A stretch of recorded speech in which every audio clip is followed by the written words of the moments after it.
Hello, good morning. I have never gone live on YouTube before, so I'm excited about this, but also heads up, there will be mistakes. There will be there will be issues. But it occurred to me today because I was working with a coaching client yesterday who is a very high level within her organization. And we were doing some coaching around her messaging and how she was going to talk to her team, which is quite large at this point. And it occurred to me that if she is struggling with this, likely you are struggling with this too.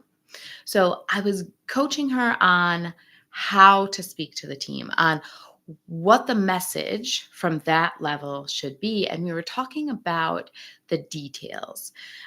Like most of us, especially women, as we get into our leadership career, we spend a lot of time wanting to know everything we need to know, right? We want to look and feel like the expert that we are expected to be. And we think that to look and feel like that expert, then we need to know how everything happens. We need to spend a lot of time getting into the details, getting everything we need from our employees, getting everything we need from our team leads, and mashing it together so that we can speak eloquently on every single aspect of the business. The problem is when you speak on every single piece of the business, you are building one tall pillar that is all focused on you and what you are capable of, what you know. It is all based on you. And it occurred to me that there's a reason why we do this. We do this for self-preservation. We think we are protected when we build this strong pillar for ourselves, right? If we know everything, if we are holding all of the cards, then we are in control. If we are the person who has all of the information, then we are going to be the safest and the most productive. And my friend, that is just not how it works, right? If everything is dependent on you, right? If you are this flagpole, if you are this mast in the storm and you are just holding on for dear life, you are just gripping with all of your strength and hoping that you are rooted as strongly as possible so that you don't get blown over. But my friend, that is not how it works. That is not the strongest position that you can take. And so oftentimes, if you go back in my videos, you will see that I am talking about how to strategically leverage your communication for promotions, how to use your communication and focus on why and focus on what and less on how, so that you are seen as the expert and seen as the confident leader that you want to be. But if this coaching client, if this person who is at the top of her career right now is feeling a little insecure, is feeling a little bit like she needs to hold tightly to that post so that she does not fall off of the top of it, then why wouldn't you be, right? Because the goal isn't always to take the next step. Ideally, right? Ideally, we're thinking about tomorrow and where we want to go and what we want to be doing and what is our best life. Ideally, we are future pacing ourselves so that we are getting closer to that every single day. But the reality is that sometimes it's scary. And sometimes it feels like the only person we can depend on is ourselves. But when you fall into that trap, when you fall into the trap of just hanging on for dear life, you will lose it. Let me give you an example. I was in shop class years ago. I know this example will land, I promise you. I was in shop class and we were building these towers, right? We were building these towers and we wanted to have the tallest, strongest tower. You had a set number of materials and that was all you could use. And you were trying to get the tallest tower that can hold a book. The shop teacher was going to drop a book on top of your tower. And if it collapsed, you lose. If it can hold the book, you win, but you also have to be the tallest. So there were a number of groups who were working to just build tubes on top of themselves, right? And inevitably, the book would fall and it would smash that thing to smithereens. It did not matter what they built it out of. Some of them even built it out of wood. Wood should be able to hold a textbook, correct? However, it didn't because of the way it was engineered, because it only had itself to depend on.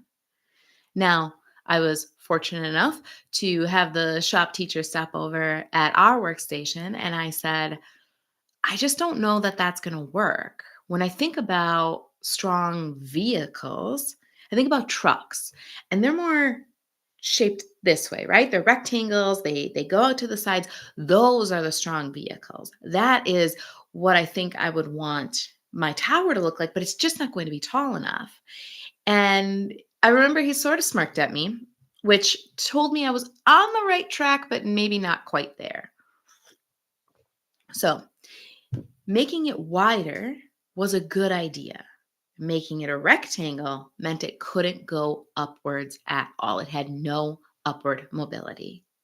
So he actually drew a picture of a car on the board, right? He drew a picture of, gosh, I don't remember what it was anymore, but of a car, and he said, this brand is the safest that there is. What shape is this? And being the know-it-all child that I was, I said, well, it's two rectangles stacked on top of each other. That is what that car is. He said, no, you have to connect it. It's a triangle. You don't want to go straight up. You don't want to be a beam. That doesn't have any strength. You don't want to be a brick because while it has strength, it doesn't have any upward mobility. You want to be a triangle because the triangle has the strong base, has the secure base. It is not going anywhere, my friend. And it has the upward mobility that can take you where you want to go. For my case, it can actually hold the book and hold it at a distance, right? At a height that was going to make me succeed within that class. So you best believe I built that pyramid. I built that tower as a triangle with the rest of the people in my group. And now I want you to think of that in terms of how you are communicating at work. We talk in the corporate world about being an I or being a T. And when you're an I, that means you are this pillar, right? Which is exactly what so many people try to be. They think that that's secure. I am the knowledge base. I am the I. When in actuality, a leader is going to be a T. They're going to have knowledge and ability to communicate on a lot of different topics, and then one long pillar that's going to ground them. And I am actually going to challenge you to take that leadership to the next level by flipping that T upside down, right?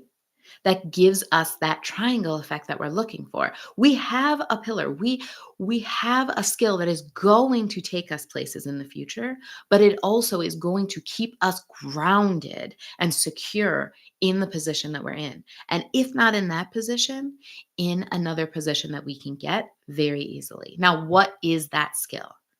It is communication, my friend. As a leader, you cannot possibly know everything. When you try to fit all of that knowledge, everything that your team is working on inside of your own little brain, you're going to miss the details. You're going to miss the most important aspects of it. But when you can look at it from that broad, grounded approach, you're going to see the most important pieces of each person's knowledge base and how that applies to the greater base. Let me give you an example of this.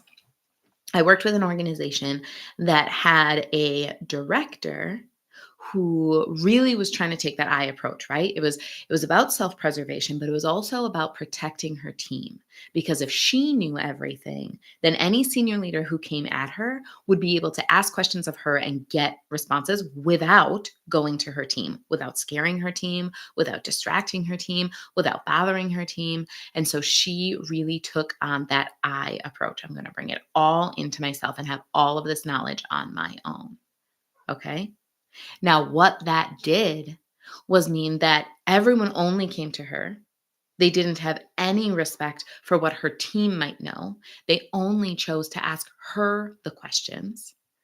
And as she responded to them, she missed out on details. She had forgotten some things. More than that, there had been changes that she wasn't able to communicate to because she didn't have that information yet. Her team was still working on it, right? She didn't have all the updates in real time. as no one can, to be completely honest. And so, what it began to do was make those senior leaders question her ability to lead. Why is it that your team can't possibly speak to us? What are you trying to hide? Why is it that when we ask you, you can't answer the questions and you're constantly shuffling through the papers? You're constantly saying, oh, I'm going to have to get back to you on that. I think it's this, but I'm not sure about that. And you're sort of going into all of the nitty gritty. Why is it that we can't get the answers from you and that we're not allowed to talk to your team? It starts this erosion of their trust, and it makes them sort of cross their arms and look at you a little bit sideways. It makes them start to think that maybe you don't have the capabilities that they needed you to have. Whereas when you have that foundation, when you have this broad approach and you are leaning on the value of everybody else within your team, of all of your peers included, right? And you are using that one skill, that communication skill, to build this strong, strong triangle to take you to the next level. Again, it doesn't have to be a promotion, it doesn't have to be a new job. That next level could be you gaining their trust. It could be you earning the chance to influence them at a more direct level, right? When you do that, when you can say things like, my team understands that the customer comes first, and so their highest priority is making sure that the customer is taken care of. We're doing that through these 3 projects, and I would be happy to have you talk to the point person on each one of those. Now, they can see the confidence and the strong base that you are glad to set up those meetings with your team. You don't have to talk about the nitty-gritty because you can set the vision and the focus because you have that strong triangle to support it. You need to understand what your team is working on at a high level. You need to understand where they're going because you're setting the vision. And you need to be able to communicate that in a way that elicits respect, trust, and influence from those people above you. That is what is going to keep you safe in your job. Not knowing everything, but being the person who can get everything done. Not on your own, but through that strong base that you have. So if you are looking for an opportunity to ensconce yourself, right, in this protective bubble, then learning the skill of communication is where you get it. That is where you create this moat around yourself that protects you from layoffs and gets you recommendations into bigger organizations and better opportunities when something potentially happens. That is how you stay recession proof, not by being the one person who could never be touched, but by being the one person that everybody wants to work with. I am hosting a live masterclass today that helps you do just that. We are working on what takes you from being the performer, from being the doer that gets it all done, to being the promotable person, whether that's promoted into the next job or promoted as this is someone that you need to work with. This is someone that you need to speak with. That is where you want to be, my friend. You want to have the opportunities open and the ground base supported. Join the masterclass. The link is in the description of this video if that is what you need. All right. I hope that you enjoyed this. I hope that everything worked well technologically. And you know what? Let's do some more live videos. These are amazing. Love them. Okay. Have a great day, my friends.